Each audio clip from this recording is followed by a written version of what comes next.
It's the Rise and Hive podcast with Liane and Melissa. It's the Rise and Hive podcast with Liane and Melissa. And welcome to the Rise and Hive podcast with me, legendary Liane. And me, magnificent Melissa, where connection, gratitude, laughter, and a few golden nuggets are always on the menu. And welcome to our midweek pick-me-up episode of Question of the Week. Everyone's favourite. It's a conversation starter. It's become our favourite as well. It is our favourite, very much so. So last week's Question of the Week was all about your holiday unpacking regime. So when you arrive at your holiday destination, are you unpacking straight away, or are you living like a feral animal and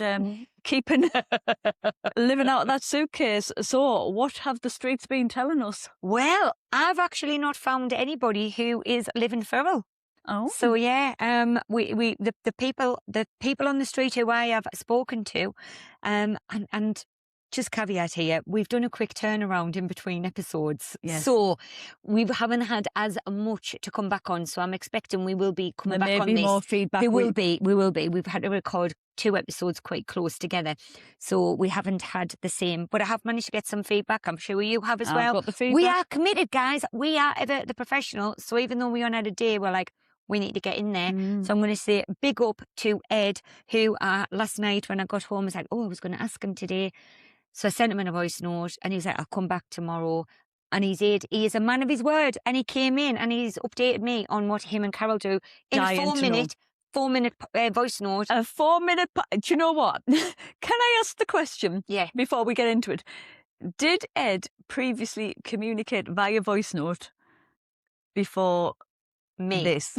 Before you, first of all, but before the podcast? Well, I'll have to confirm that with him, but I'm going to say possibly not, because when we were in Tenerife, you'll recall back in the Become a Melissa episode, which if you haven't listened to, just shameless plug here, go and have a listen. It was a good one. But basically, I met Ed and Carol in Tenerife and went out for food. And the next day, I sent them a podcast. I sent them a voice note. It might have been a podcast, guys. It might have been. Probably would have been. I sent them a voice note, and they sent me one back. And was that the first a joint one? one, and that was the first one I'd ever received from them. And now, quite regularly, and me communicating via voice notes. Well, what I would say, if 1 year ago you had said to Ed, you're going to be sending me a 4-minute voice note, yes. I suspect Ed will have responded by saying, absolutely not. You need to be put in the bin. Because some people have really strong opinions about voice notes. They do. And certainly long voice notes. People are like, no, I'm not even going to listen to them. I've seen lots of things on social media where people say, like, I'll just literally delete it. I'm not even interested. But the fact that you have weaved your way in, Ripple. that little ripple effect. that is that ripple effect. The fact that you've now got him sending a 4-minute voice note about his holiday unpacking regime. So let's break it down. Tell me what Ed's got to say. Well, I knew when I went in last night and I sent him my little podcast and I was like, I was going to ask you today, can you let me know? We're recording tomorrow.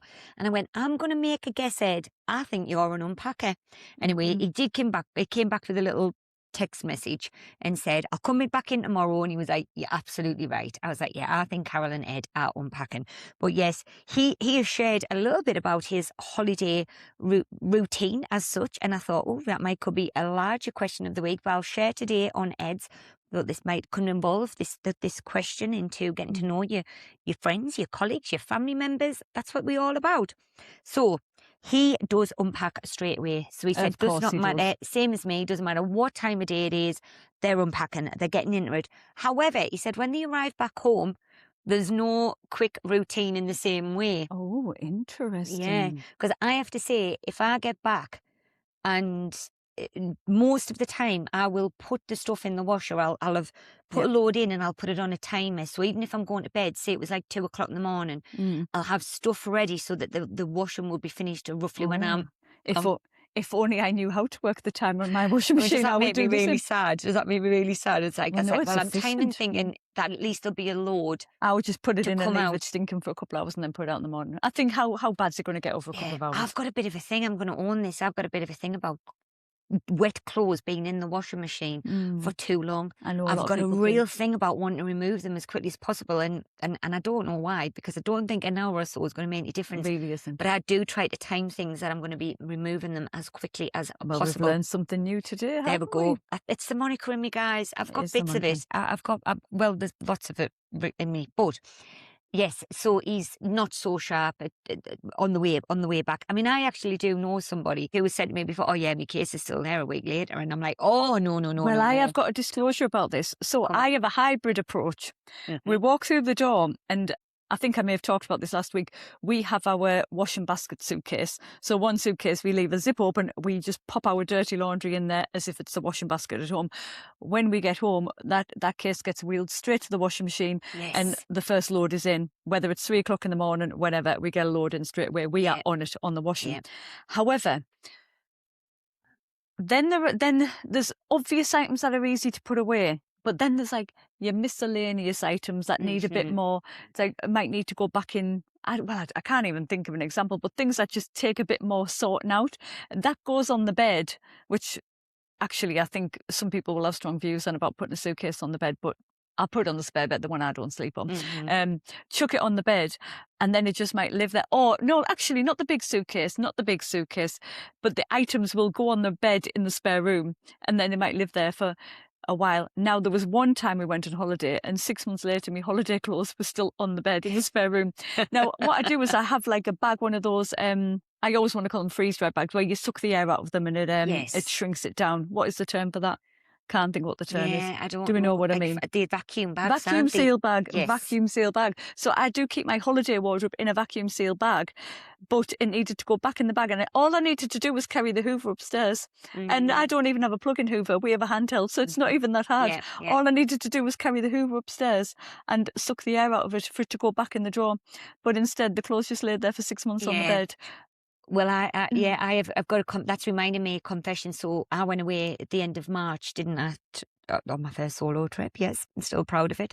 But I then had put everything, the case, everything was washed, everything was clean, and the case was there ready to go back up into the loft, and it was in my office space until about 3 weeks ago. So it was there for at least 6-7 weeks. And then I was at the point it was like, I'm going to need it again.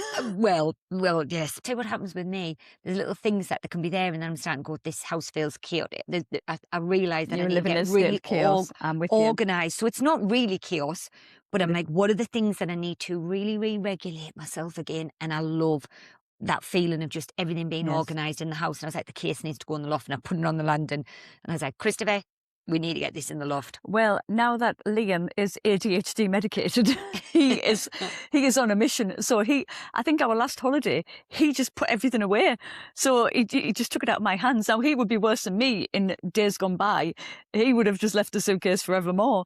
But I think the last time we went away, he put all of my stuff away. But that because he's now more motivated to do it, I become then more motivated. So together we're like lightning cleaning through the that house. is a ripple there That as well. is a Liane. ripple. It is. Ripple. But yes, we are keen to know. So not just how you're unpacking, but how you're unpacking when you get back. That is something Yes. we want to know more about. So Ed also did come in to say that when he gets there, that you're deciding where things are. You're giving everything a home, aren't you? Because like in the room, You've got to give it a home. Yeah, and he said, but even if it's the wrong place, he doesn't move it. It lives there for the 2 weeks. That's where it stays. It's where it stays. Now, he did also share that when he always takes a photograph of his room door, and I don't think that's a bad idea. Liam does this. Yeah, because I actually, if there's a card or anything, I write it in my notes normally. So what I will do is I will write that the room number in the notes, because it eventually becomes a room habit after a few days. But yes, when you're suddenly, and if it's floor and you're on floor 4 and it's 444, we're going to give an angel number there just because I can.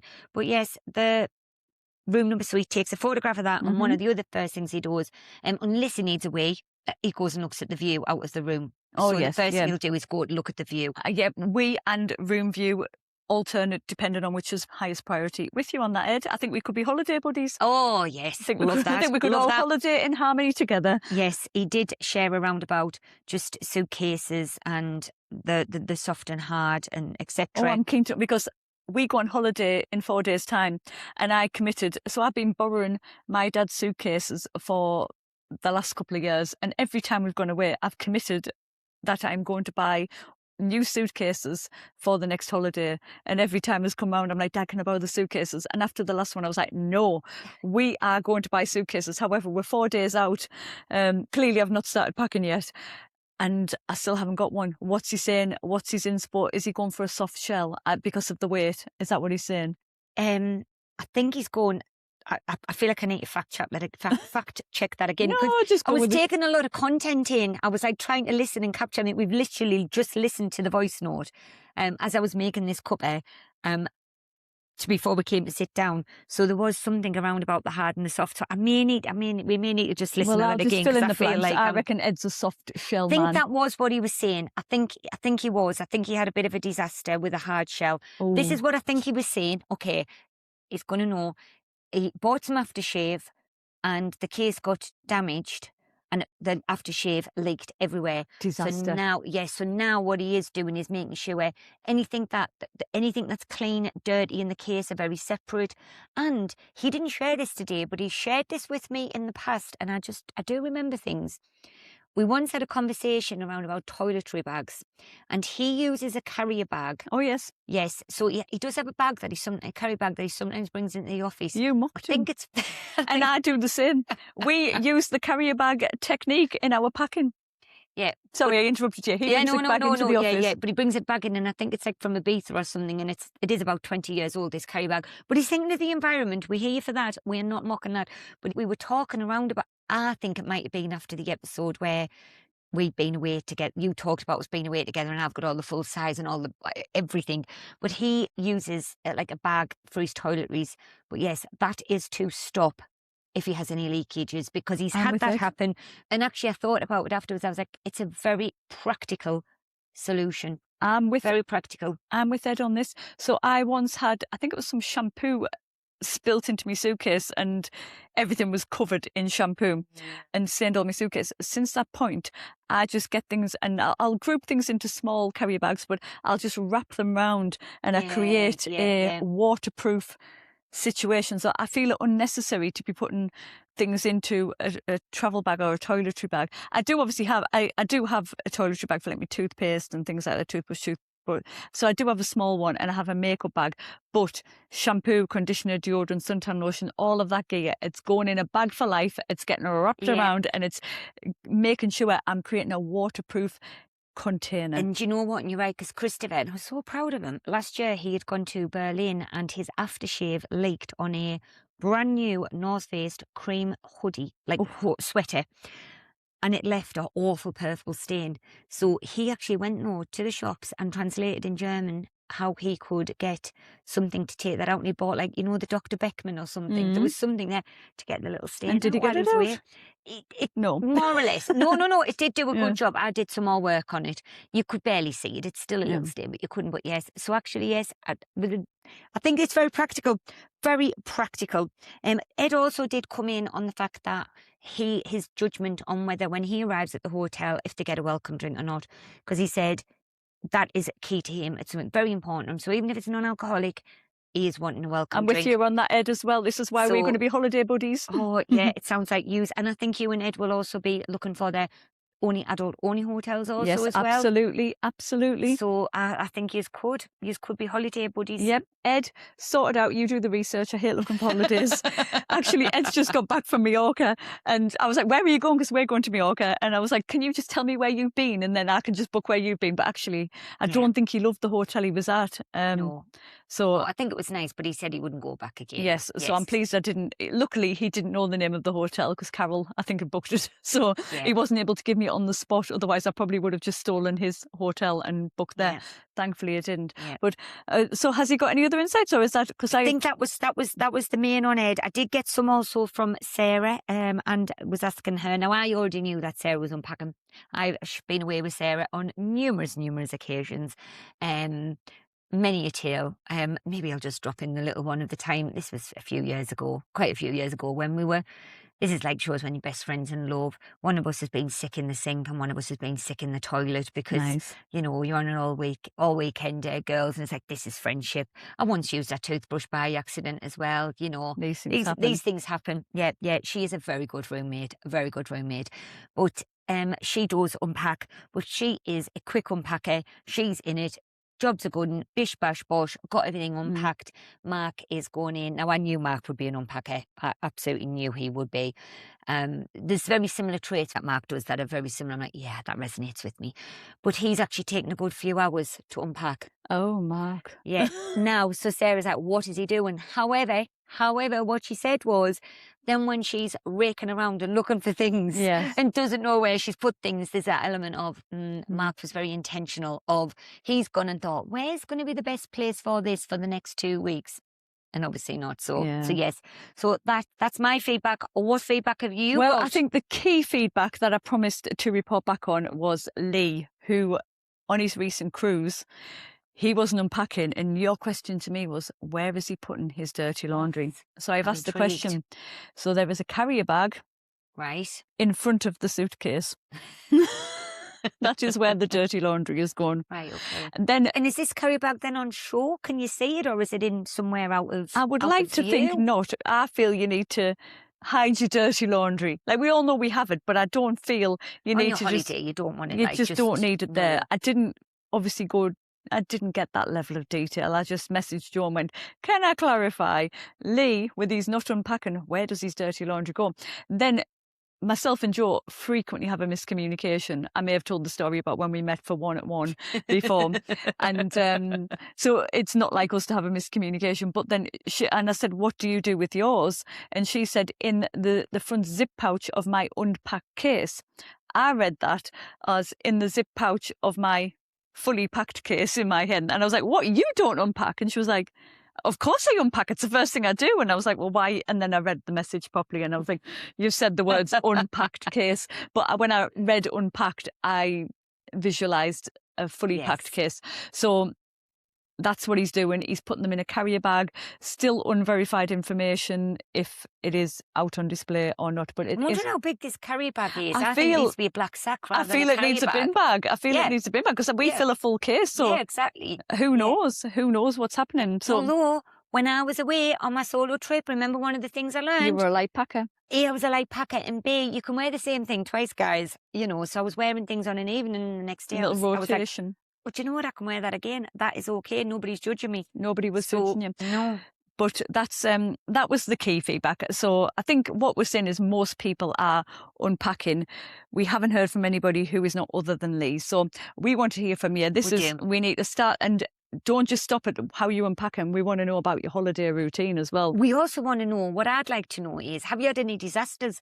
We're talking there around about leakages, and I am a fan of Shag, Married and Annoyed, the podcast, and they have had some stories come in around where people have done things, been drunk, they've weed in their own suitcase and things like that. So if you've got anything you want to share, come in and tell us. Tell us about any of your holiday mishaps that might have happened. We're here for it, guys. We are here for it, Dusha. And if you want to remain anonymous, you can email us at joinus@theriseandhive.com. Yeah. Send us a little email. Let us know you want to be anonymous. We'll not sling you under the bus. No, We'll keep no you. judgment here. This is a safe space, guys. Well, there will be judgment, but we'll not name you. That's She the thing. judges. I'm okay. She does judge you too. We all do. When it comes to the question of the week, we're allowed to judge because it's not that deep. It's not that deep. Judgment's Yeah, but actually... if someone's messaging in to tell us that they weed in their suitcase, we want them to know that we're not going, you're dirty. Well, No, we've all done stupid things in alcohol. I'm sorry, but we have. We have. So, yeah. So yes, judgment. Please but- tell us. Please Yeah, tell do us. tell us. Or you can comment on Instagram at the Rise and Hive podcast on Instagram. But are you ready for this week's question of the week, Melissa? Always ready. Always ready and waiting. This week's question of the week is: what is your supermarket personality? Now, Oh, tell me more. I'm going to need to break it down for you, Anna. Wow. Yes, So, please. when you go to a supermarket and do a big shop, Yes. are you a person that looks at the prices and tries to get the best deal? So if there is a multi-pack of beans that is £3 for 4 tins of beans, or you can get 1 tin of beans for £1, will you be thinking, hang on, I'm going to eat the beans. It's better value for money if I buy the 4-pack because you're saving £1 over the 4 tins of beans? Or are you just like, I only need 1 tin, slinging it in? Are you somebody that thinks there is a what I was going to say a tube, but it's not a tube. There is a what do we call tomato sauce? What does it come in? A bottle. Yeah. It's all right because I was thinking about it. I was going, yeah. So I think I've talked about brands of tomato sauce before, but are you somebody that's like, I'll get whatever's on the best deal? Or do you, a bit like brand loyalty, but do you quibble? Sometimes I bought a bottle of Aperol last week and the big bottle was £20 and there was a 76, so there was a 1 litre bottle for £20 or there was a 70cl bottle for £10. I nearly picked up, I would normally buy the bigger bottle because usually it's better value for money. But then I noticed that the 70cl bottle, and when you look at it's called an SEL, a shelf-edged label. For those people who have not worked in a supermarket, it tells you the price per litre. So do you look at the SEL and look at what is best value for money? So when I looked at the price per litre, I was like, it is better value for money to buy the 70cl Aperol over the 1 litre. Do you stand there and quibble? Are you there? I stand there. And the reason I ask this, because I'll stand there. My supermarket personality is one that is unenjoyable for people to shop with. So Liane will not come to a supermarket with me because I'll stand there. And what I do is I hold my lip and I'll look at something for about 5 minutes and I'm working out on the price per gram, price per litre or whatever, what might be the best value for money. If I'm buying toilet rolls, I'm like, oh, you get that's so much a sheet. And I'll work out to save myself 10 pence. And Liane goes mad at me because she's like, you literally, it's 10 pence, I'll give you the 10 pence. And I'm like, it's not about the money. I just don't like wasting money. But then she will mock me because I will then go out and I'll buy a cocktail or something that's £15, but I'll stand there and quibble in a supermarket over 5 pence on a sheet of toilet paper. So tell me. Well, I'm going to just, there's a few things before I start answering the question, I'm going to come in with that. So a few weeks ago, we had the question of the week, which was over brand loyalty or chasing the price point, and it was around deodorant. And you were quivering about the Dove that was now £4, except whatever the not price made is. of money. So you're now, you love Dove, you love it, but you're not paying I'm it not unless paying it's them on a big deal. bucks. Now, we then had a conversation in the office, and Catherine, who had not realised she was paying £4.90 something on her Sainsbury's just shop, she actually raised a really valid point to me that you are not paying your £4.50 for your Dove deodorant that you really like, but she asked you, Liane, how much are you spending on your perfume? None of your business. None of your business, Catherine. None of your business. No, I know how much some of your bottles of perfume is, but it's this whole interesting thing. It's the value you may place on something, I suppose, might be the thing. And going that, because I'm guilty of this as well. I've seen myself go, how much? And you're like that. But then I think to myself, I think nothing of spending. Like the cocktails thing is a very good example. Now, I don't drink anymore, but when I did, I would go out and think nothing of spending 10, 11, 12, £15 on a cocktail and going out and spending, gosh, I don't know how much it is these days, but £100 to £120 on a night out, but might go somewhere and say, oh, I'm not spending that. And it is interesting, the difference you can have. So yes, so that is there. Now, I also, when you were talking about the alcohol, it just reminded me of me and the girls went to Ibiza a couple of years ago, and we'd spent an absolute fortune. It ended up, we were meant to go during COVID, and it didn't happen. So 2020 didn't happen. 2021 didn't happen. So when we got to 2022, everyone was like, we're going balls deep here. We were going all in. We'd booked the clubs, 2 pool parties. The money was not an object. Anyway, we got to our apartments and there was a little shop next door, so we went to buy a drink for the room, and we're all standing there, and they had tequila rose.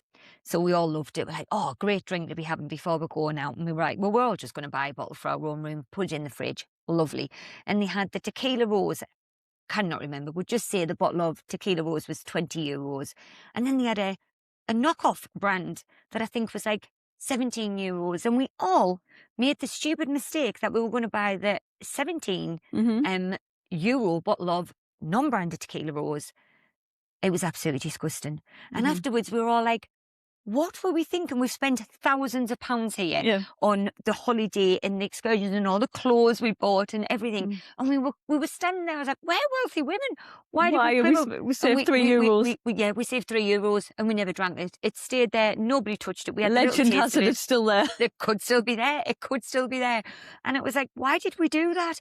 It's them moments that you think you're getting a bargain, but actually you're not. Well, but what are you doing in the supermarket? Because I have a Kit Kat related example. So you know Liam is a big Kit Kat fan, big biscuit fan full stop, and he eats a lot of biscuits throughout the week.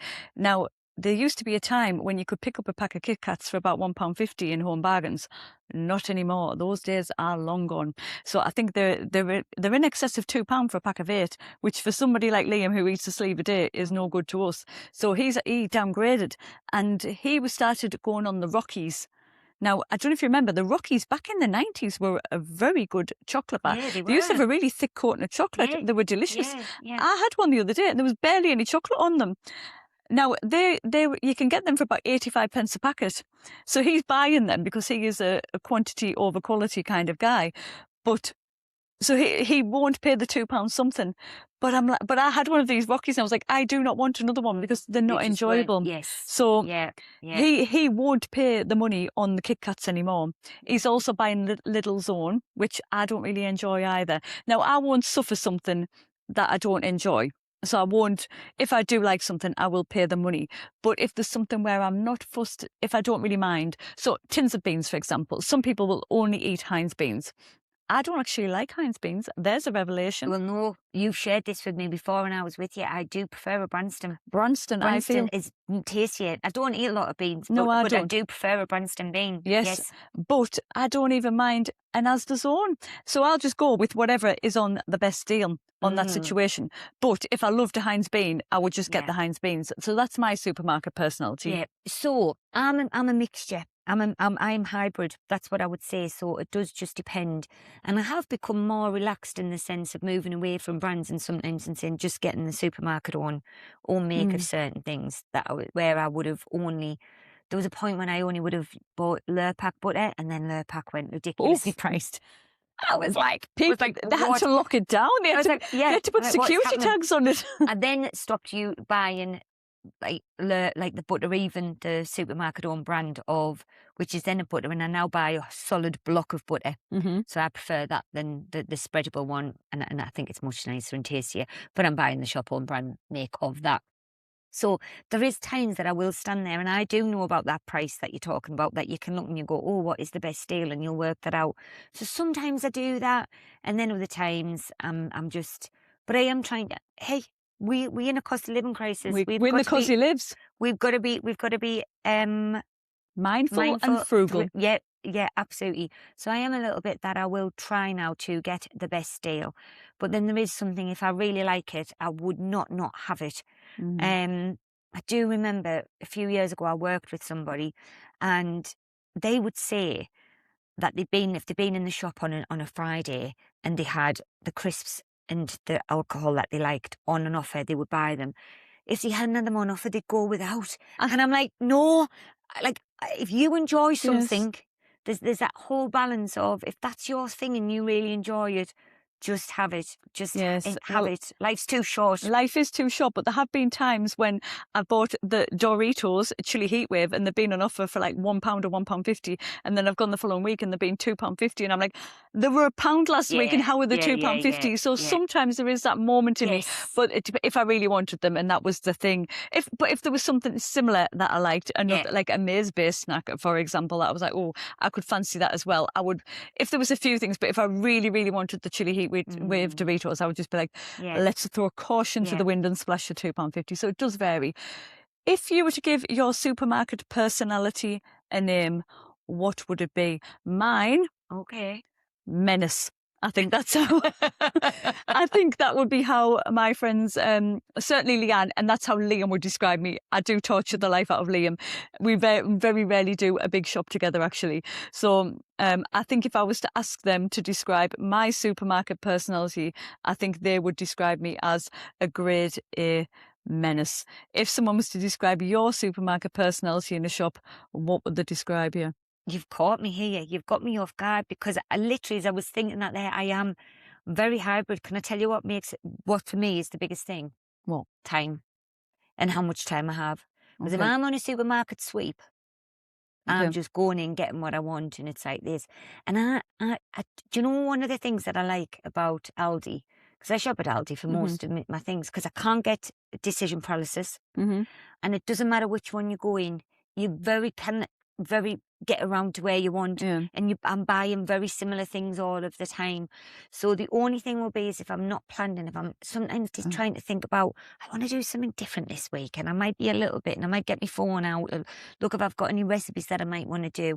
But if I'm on a time crunch, which You're a I wanna Tasmanian be- devil. Yes, That's your yes. supermarket personality. That is a good way to describe me, because I am in and out. I want to be. I She don't is- really enjoy. I'll be honest with you. I don't enjoy food shopping. I don't decide what I have to thinking about what I'm going to get. I don't enjoy the unpacking. There's so many things that I do think to myself, actually probably doing an online shop would probably very much suit me. Yes. And there's a reason why I'm resistant to it. I like to pick my own things and the own dates. Yes. And we all that's do. and that's the issue I have with the online during the COVID days. Everybody lived on an online shop at some point. If you could get a slot, you were like, yes, come on. Mm. But it's in the dates, the veg, the fruit. You're relying on another person to pick them for you. So Yeah. that's slightly. And the other thing is with the online shop, them substitutes sometimes are wild. They can be wild. They can be wild. I have heard some wild. Oh, My I- brother does a Morrison's online one, and I can't think of an example off the top of my head. I will try and get the data for next week's episode. But I Yeah. think some of the things that he, They're not even. I Yeah. think I vaguely remember that I picked some floor cleaner, and they picked something the most random. It was like, I don't understand where this substitute. he came is from. he was a bottle of milk instead. Yes, it was something like that. So I do think an online shopping would absolutely be my vibe. But But your- Tasmanian Devil, Your that is the one. in-store personality, supermarket personality, Tasmanian Devil, and Yeah. mine is a menace.